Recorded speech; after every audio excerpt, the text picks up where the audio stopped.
Amici bellini, sì, cioè, facciamo uscire un pochino prima. Volevo aspettare un po' perché usciranno altre, si sta infiammando tutto, escono nomi una continuazione, invece lo devo fare adesso perché il che fare. Ma vedete, se seguite un ragionamento logico insieme a me, cominciamo. È un marchio pazzesco. Rumore incredibile. Allora, amici belli, Mario Basile, benvenuto tra tutti i nuovi iscritti, benvenuti, iscrivetevi al canale perché qua si infiamma tutto, escono 6.000 nomi tutti sbagliati, ma qualcuno è anche plausibile. Ecco, io ci tengo a fare la differenza tra i nomi che mi sembrano impossibili, cioè che mi sembrano detti tanti per dirli, che magari strappano un click, strappano un like. Io non li faccio i video per i like, voi me li lasciate a prescindere, vero? Lasciatemelo un attimo. Bene, grazie. Scusate la presenza di un amico. Dove gliel'ho dato? Sul naso? Vabbè, però facciamo un discorso logico, vediamo se riesco a fare tutto un discorso logico. Vi ricordate l'esame della terza media dove tu facevi tutte le matte le dovevi collegare, no? L'ultima parola, e quindi mi ricollego alla geografia. Vabbè, vediamo se riesco a farlo. Allora, indosso la maglietta dell'Italia perché oggi l'Italia affronta l'Argentina in questa finalissima. Peccato che non si faccia allo stadio Maradona. Si avevano detto che si faceva allo stadio Maradona, non si farà allo stadio Maradona. Vabbè, purtroppo in questa finale non prenderà parte Insigne perché pare si sia infortunato, insomma è uscito zoppicando dall'ultima rifinitura. Pare che in queste ore stia facendo vedere il suo tatuaggio di Maradona ai vari giornalisti. Insomma, peccato per Lorenzo che non potrà partecipare a questa partita, se la vedrà insieme a lui. Insigne si ricollega a un'altra notiziuccia di mercato che parrebbe vedere Chiellini approdato. Ah, Nicola, ti sei iscritto? Benissimo, benvenuto Nicola. Vedi come gli ultimi iscritti bravo, bravissimo. Chiellini che parrebbe volare verso la MLS, quindi qui in America insieme ad Insigne, però dall'altra parte, perché pare sia interessato il Los Angeles, quindi Los Angeles e New York tra l'altro sono primo e secondo in classifica in questo momento. Il Toronto ha vinto una delle ultime partite, stanno ancora langue la classifica del Toronto, ma Insigne darà una mano sicuramente. Chiellini, quindi Juventus che si libera di un ingaggio importante perché Chiellini è a fine carriera, e possono riversare tutte le loro spese in Pogba, che pare che sia vicino all'accordo, insomma, quindi la Juventus che si rinforza tantissimo a centrocampo che è una delle probabilmente dei reparti dove la Juventus stava un pochino più in guaiatuccia negli ultimi periodi, quindi grande ritorno di Pogba. A margine io dico pure, mamma mia, però Pogba prima dice no, la Juventus è stato solo un passaggio, torno a casa a Manchester United, mi sono allenato solamente alla Juventus, bruttino, però vabbè, saranno contenti loro, noi siamo troppo romantici, il calcio non va visto più così.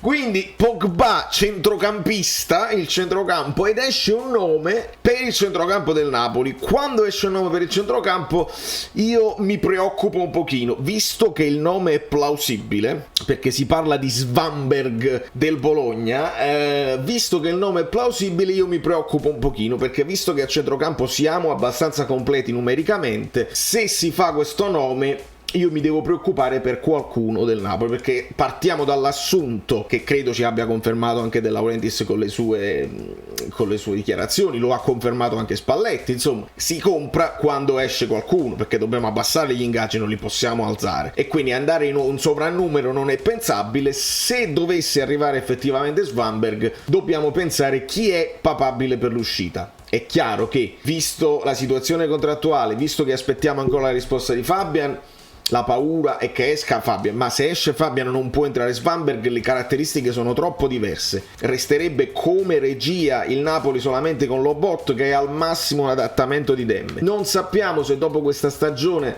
Spalletti sia rimasto convintissimo di Demme, che prima grandi dichiarazioni poi sparisce dai radar, sono scelte che si fanno. Comunque Svanberg, ragazzone, quindi il Napoli sta identificando tutti i profili veramente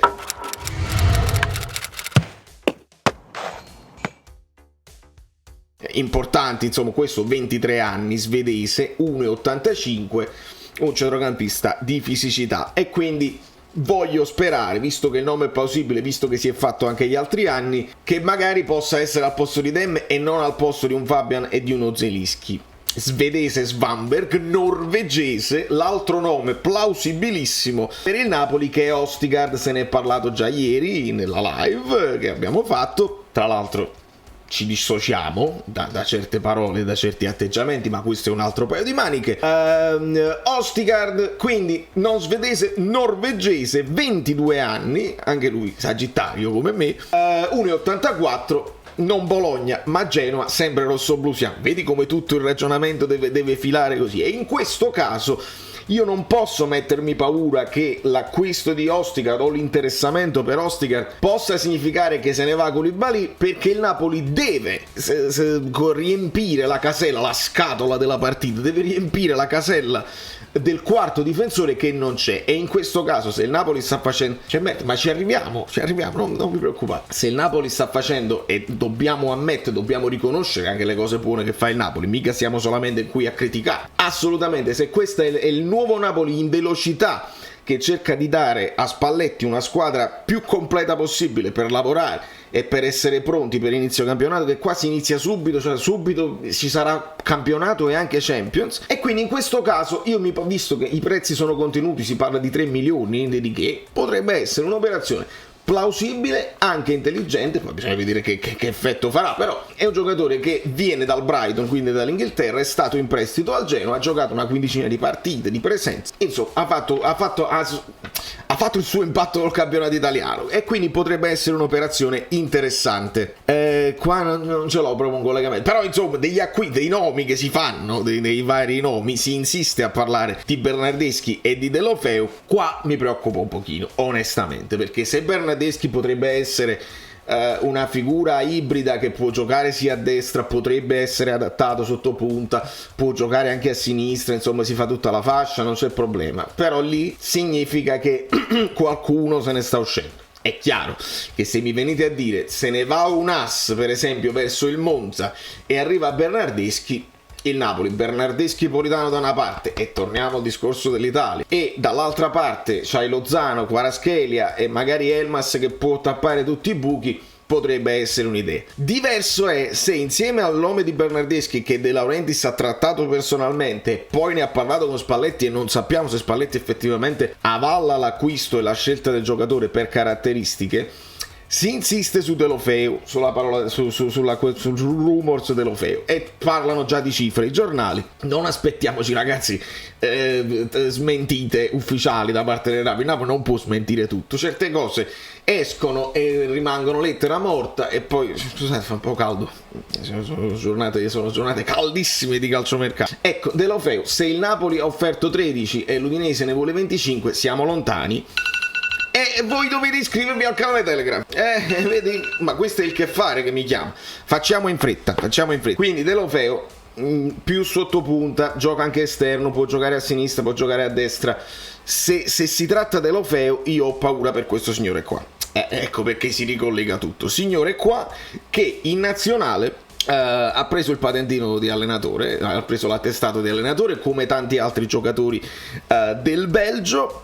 E quindi Mr. Mertens lo dobbiamo cominciare a chiamare il Mister, ma non c'era dubbio, insomma, noi accarezzavamo l'idea, rinnova con Napoli, poi fatti già dirigente del Napoli, ma facciamo i conti senza l'oste, magari Mertens ha altri programmi, altri progetti. Prima di tutto credo che voglia giocare ancora un po', quindi si è preso l'attestato, comincia a fare qualche esperienzuccia e va bene, però non è detto che voglia fare il dirigente, non è detto che debba per forza voler fare l'allenatore. Anche De Bruyne ha detto io non voglio fare l'allenatore, però si è preso l'attestato, quindi non significa nulla. Però teniamo presente che quest'uomo qua, visto la sua sagacia tattica e la sua intelligenza calcistica, sarebbe comunque un mister secondo me di grande livello, mister che ci porta a Gattuso, che probabilmente in queste ore sta firmando per il Valencia.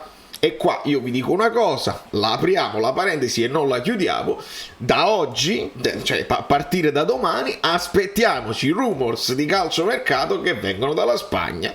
Il Valencia è interessato a Fabian Ruiz, a Tembe, Lobotka, il ritorno di Lobotka, perché? Perché arriva Gattuso e Gattuso chiederà tutti i giocatori del Napoli per il Valencia.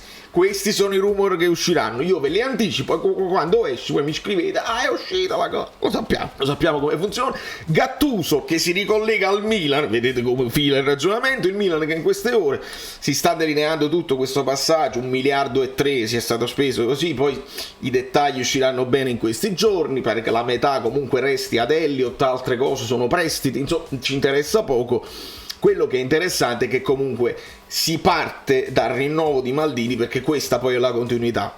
Noi lo sappiamo, è chiaro, è bello il Milan che ha vinto anche con degli stipendi più bassi di noi, ci piace come idea, abbassiamo gli stipendi, vinciamo lo stesso, però poi quello che non hanno di stipendi lo compensano in strutture, casa Milan, Milanello, tutte le cose così, lo compensano in presenze che sono importanti, Maldini, vedi Maldini eccetera eccetera, lo compensano con dei giocatori chiave che nei momenti chiave hanno risolto. Non c'è Ibra, c'è Giroud, e quindi alcuni giocatori importanti, i famosi leader che noi probabilmente stiamo un pochino sbolognando e non stiamo considerando bene, vedi Koulibaly, vedi Mertens. Ecco, Maldini, nuova proprietà, esce il discorso dal Corriere dello Sport che parrebbe che De Laurentiis, non si sa se come provocazione, non si sa a chi, non si sa dove, in questo caso non è chiarissima la notizia, ma esce l'articolo e De Laurentiis valuta non solo il Napoli, ma tutto il pacchetto delle sue proprietà, quindi Napoli, Bari e Filmauro, per 2 miliardi di euro.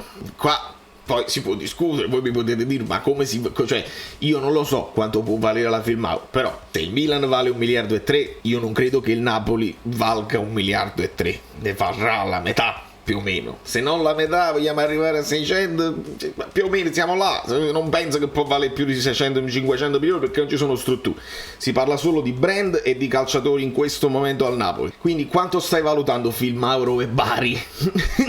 È un po' particolare come situazione, però ovviamente lascia il tempo che trova. C'è anche chi in queste ore sta dicendo sta per vendere, venderà tra 2 o 3 mesi perché questo è il momento giusto per vendere. Io devo ricordare a chi fa questo tipo di affermazioni che per vendere serve un acquirente. Se l'acquirente non c'è, come per i giocatori, ragazzi, il Napoli fa di conseguenza, quindi si deve aspettare. Ma partiamo da un assunto che è una mia convinzione, che De Laurentiis il Napoli non lo vuole vendere. Non so se la Filmauro gli interessa ancora, se si è stancato di fare cinema eccetera eccetera, ma sicuramente l'azienda Napoli porta nelle casse familiari comunque degli introiti annuali che funzionano ed è una legacy che lui può lasciare alla famiglia.